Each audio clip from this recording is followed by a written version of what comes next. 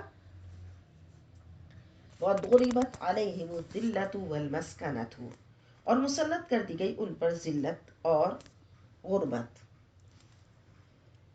یعنی نافرمانیوں اور بے ادبی کے رویوں کی وجہ سے قوم یہود پر ذلت اور رسوائی مسلط کر دی گئی. وَبَاءُوا اور لوٹے بِغَضَبٍ مِّنَ اللَّهِ اللہ کے غضب کے ساتھ. ذالک بأنہم، یہ سب کچھ اس وجہ سے تھا، کانو یکفرون، کہ وہ انکار کرتے تھے، بآیات اللہ، اللہ کی آیتوں کا، ویقتلون النبیین بغیر الحق، اور قتل کرتے تھے انبیاء کو ناحق. یعنی بنی اسرائیل پر ذلت و افلاس کا جو عذاب مسلط کیا گیا وہ بلا وجہ نہیں تھا، بلکہ ان کی نافرمانیوں اور کرتوتوں کی سزا تھی. ذالک بما عصوا وکانوا یعتدون، یہ سب کچھ اس وجہ سے تھا کہ وہ نافرمان تھے اور حد سے بڑھ جاتے تھے. ان الذین آمنوا والذین ہادوا والنصارى والصابئین، جو ایمان لائے اور جو یہودی ہو اور عیسائی ہو اور صابی ہو، ان میں سے جو بھی، من آمن باللہ والیوم الآخر، جو بھی ایمان لائے اللہ پر اور قیامت کے دن پر، وعمل صالحا، اور نیک عمل کرے، فلہم اجرہم عند ربہم، تو اس کا اجر اس کے رب کے پاس ہے، ولا خوف علیہم ولا هم یحزنون، اور ان پر نہ کوئی خوف ہوگا اور نہ وہ غمگین ہوں گے. تو ایمان لاؤ اور آخرت کے دن پر یقین رکھو اور نیک عمل کرو، تو پھر اللہ کے ہاں بڑا اجر ہے. وَإِذْ أَخَذْنَا مِيثَاقَكُمْ، اور یاد کرو جب تم نے لیا عہد، پختہ عہد، وَرَفَعْنَا، اور بلند کیا ہم نے، فوقکم، تمہارے اوپر، الطور، طور کو، خذوا، پکڑو، ما آتیناکم بقوت، جو ہم نے تم کو دیا قوت کے ساتھ، مضبوطی کے ساتھ لو، واذکروا، اور یاد رکھنا، ما فیہ، جو اس میں احکام ہیں، لعلکم تتقون، شاید کہ تم پرہیزگار بن جاؤ. ثم، پھر، تولیتم من بعد ذلک، پھر تم نے پختہ عہد کو بعد تم پھر گئے اس کے بعد. فلولا فضل اللہ علیکم، تو اگر تم پر اللہ کا فضل اور رحمت نہ ہوتی، لکنتم من الخاسرین، تو ضرور تم ہو جاتے نقصان پانے والوں میں سے.